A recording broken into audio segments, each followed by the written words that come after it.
দিকদের যে আমি তো 4 দিন ক্ষমতায় ছিলাম না, ইলেকশন কমিশন ক্ষমতায় ছিল, আমার দায়িত্ব তো ছিল না। উনি কথা বলেছিলেন। আজকে দায়িত্বশীল বিরোধী দল হিসেবে বা শাসক দল হিসেবে পরিণত হওয়া বিজেপি, তার সর্বোচ্চ পোস্ট হচ্ছে রাজ্য সভাপতি। তিনি প্রথম দিন থেকে লাগাতার বলছেন, আমিও গতকাল বলেছি, আজকে আমি প্রকাশ্যে জনসভাতে বলেছি। আপনি আমাকে বলুন তো, 2021 সালে 12,000 এফআইআর হয়েছিল, 57 জন মারা গেছিল।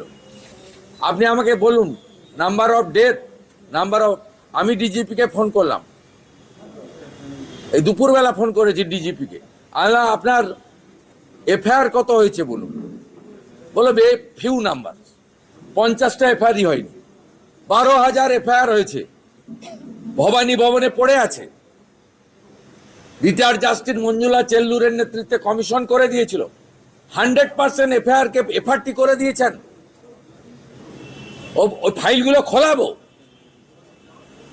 কি ঘটেছে বলুন, ইনসিডেন্ট বলুন, কোন গ্রাম কোথায় হয়েছে বলুন, স্পেসিফিক বলুন।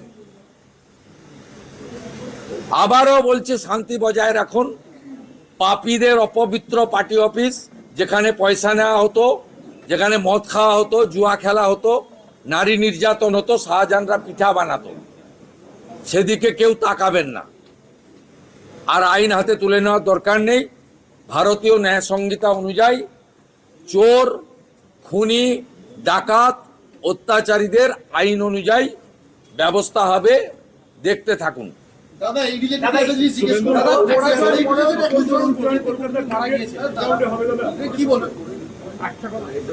এখনো কিছু গুন্ডা রয়ে গেছে। ভারতীয় জনতা পার্টি সরকার তৈরি হওয়ার পরে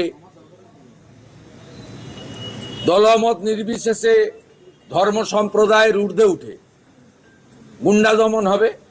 এই জন্যই মাননীয় নরেন্দ্র মোদীজি বলে গেছিলেন যে এখানে জঙ্গল রাজ নয়, মহাজঙ্গল রাজ আছে। তা মহাজঙ্গল রাজকে পরিষ্কার করতে গেলে এই ধরনের ঘটনা, বিচ্ছিন্ন ঘটনা ঘটছে। এখনো কিছু গুন্ডা রয়ে গেছে।